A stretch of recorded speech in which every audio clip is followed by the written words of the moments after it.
तो Redmi Note 8 पे मैंने बहुत सारे वीडियोस बनाए पर एक वीडियो रह गया, वो है इसका Gcam और Gcam इंस्टॉलेशन और Gcam के फ़ोटोज़ कैसे निकल के आना है। वैसे मैंने Gcam इसमें इंस्टॉल कर लिया और फोटोज़ बहुत ही अच्छा लगा मेरे को।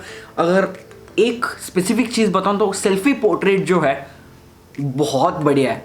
जो पहले ही बढ़िया था उससे लगभग 20-30% का इम्प्रूवमेंट देखने को मिल जाता है एज डिटेक्शन में और अच्छा सैचुरेशन वगैरह में। तो ये अच्छी चीज़ लगी मेरे को और बहुत नेचुरल फोटो निकल के आते हैं Gcam में। तो अगर आपको नेचुरल फोटो ज़्यादा चाहिए, ठीक है, तो आप Gcam इंस्टॉल कर सकते हो। इस वीडियो में बताने वाला हूँ कि Gcam कैसे इंस्टॉल करना है। लिंक मैंने डिस्क्रिप्शन बॉक्स में दे रखा है, 2 फाइल्स मिलेंगे, मैं बताऊँगा कि दोनों को कैसे इंस्टॉल करना है वगैरह वगैरह। वीडियो पसंद आया तो लाइक कर दो, शेयर कर दो और सब्सक्राइब कर लेना चैनल को। वीडियो को शुरू करते हैं। तो आपको एक लिंक मिल जाएगा डिस्क्रिप्शन बॉक्स में, जिसमें आपको 2 लिंक मिल जाएंगे। अगर आप क्लिक करोगे ना, उसमें आपको सबसे पहले तो Gcam 6.1 वर्जन मिलेगा और दूसरा आपको मिलेगा एक XML फाइल। ठीक है, आपको दोनों को इंस्टॉल कर लेना है। मैं पहले ही बता दूँ 6.1 वर्जन को इंस्टॉल करना और उसके बाद आपको जैसे आप 6.1 में APK को इंस्टॉल कर लोगे, APK तो आपका आइकन बन जाएगा। ठीक है, जैसे आप यहाँ देख रहे हो गूगल कैमरा का आइकन बन जाएगा। उसके बाद आपको क्या करना है, फाइल मैनेजर पर जाना है। ठीक है, फाइल मैनेजर पर जाके आपको जाना है डाउनलोड्स पे।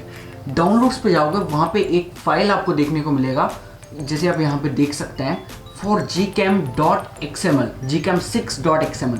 इसे आपको क्या करना है, इसे आपको कर देना है कॉपी। ठीक है, और कुछ ऐसा कॉपी कर लेना और उसके बाद इंटरनल स्टोरेज में जाना है आपको और इंटरनल स्टोरेज में जाकर आपको एक वहाँ पे एक आइकन देखने को मिलेगा या फोल्डर देखने को मिलेगा जिसमें लिखा है Gcam। ठीक है, उस पर आपको क्लिक कर देना है। उसके बाद उसके अंदर होगा कॉन्फ़िग्स। ठीक है, कॉन्फ़िग्स पे क्लिक करके आपको पेस्ट कर देना है। आप देख सकते हैं कि मैंने ये ऑलरेडी पेस्ट कर रखा है। पर कभी कभी क्या होता है, क्या मोस्ट ऑफ द टाइम्स क्या होता है, जब आप इसे इंस्टॉल करोगे आपको ये Gcam वाला फोल्डर मिलेगा ही नहीं। Gcam और अंदर कॉन्फ़िग्स वाला फोल्डर मिलेगा ही नहीं। आपको कुछ नहीं करना, फाइल बनाना है, एक नया फाइल बनाना है। यहाँ पे आपको क्लिक करना है, मैं दिखा देता हूँ कैसा करते हैं वो सब। आपको कुछ ऐसा जाना पड़ेगा यहाँ पर और यहाँ पे क्लिक करके क्रिएट फोल्डर पे जाके आपको यहाँ पे Gcam आपको लिख देना है। ठीक है, और उसके बाद अंदर एक और फोल्डर आपको बनाना पड़ेगा जिसका नाम है कॉन्फ़िग्स। आप देख सकते हैं CONFIGS। ठीक है, और ये आपको करने के बाद अंदर पेस्ट कर देना। नॉर्मल चीज़ है। 20-30% टाइम ये ऑटोमेटिकली क्रिएट हो जाता है, 70% टाइम क्रिएट नहीं होता तो आपको मैन्युअली करना पड़ता है। ठीक है, उसके बाद आपको Gcam को खोलना है तो ये कुछ आपका ऐसा खुलेगा। उसके बाद इस एरिया पे जो शटर बटन है और ये जो पिक वाला आइकन है उसके बीच में आपको क्लिक करना है। 2-3 बार ऐसा क्लिक करो, उसके बाद आएगा चूज कॉन्फ़िग फॉर Gcam6.1.xml। ठीक है, और इसे रिस्टोर, ये हो गया रिस्टोर। उसके बाद सेटिंग जो है इस फ़ोन के लिए अच्छे खासे तरीके से ऑप्टिमाइज हो चुका है। इसके बाद अगर आप फोटोज़ वगैरह लोगे तो और ज़्यादा इफेक्टिव होगा और ज़्यादा अच्छी तरीके से काम करेगा। ठीक है, और ये है Gcam इंस्टॉल करने का प्रोसीजर। इसमें पोर्ट्रेट मोड दिया गया है, पैनोरामा दिया गया है, लेंस ब्लर ऑप्शन दिया गया है।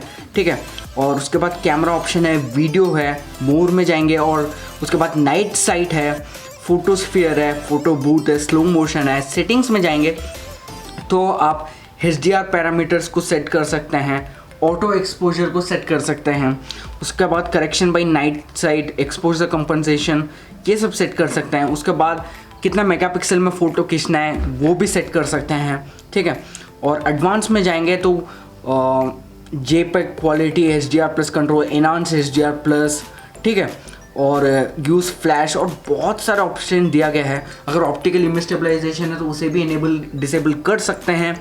ठीक है, और रॉ प्लस JPEG कंट्रोल ये भी आप इनेबल डिसेबल कर सकते हैं अगर आपको रॉ इमेजेस क्लिक करनी है। उसके बाद 4K में फ़ोटो वीडियो बना सकते हैं, 1080p में या 720p में वीडियो बना सकते हैं। और उसके बाद आपको और भी चीज़ें मिल जाएगी जैसे ग्रिड टाइप हो गया। और एडवांस में और जाएंगे तो camera sounds, maximum brightness, gestures. और अगर लेंस आपका डर्टी है तो डर्टी लेंस वार्निंग। तो हम ट्राई करते हैं। तो मेरे हिसाब से अभी लेंस अभी डर्टी नहीं हुआ, पर जब जैसे ये लेंस गंदा हो जाएगा तो डर्टी लेंस का भी वार्निंग मिल जाएगा, तो वो भी आप इनेबल डिसेबल कर सकते हैं।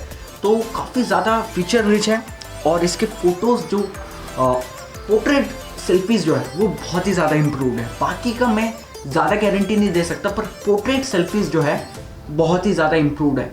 अगर आपको पोर्ट्रेट सेल्फीज ज़्यादा खींचना है तो इस ऐप को ज़रूर इंस्टॉल करके ट्राई कर लेना। तो आपने देख लिया कि Gcam इसमें कैसा इंस्टॉल करना है। जो नॉर्मल कैमरा APK उससे थोड़ा सा इम्प्रूव्ड फीचर्स है, और पोर्ट्रेट जैसे मैंने बताया सेल्फी पोर्ट्रेट में काफ़ी ज़्यादा एज डिटेक्शन अच्छा हो गया है।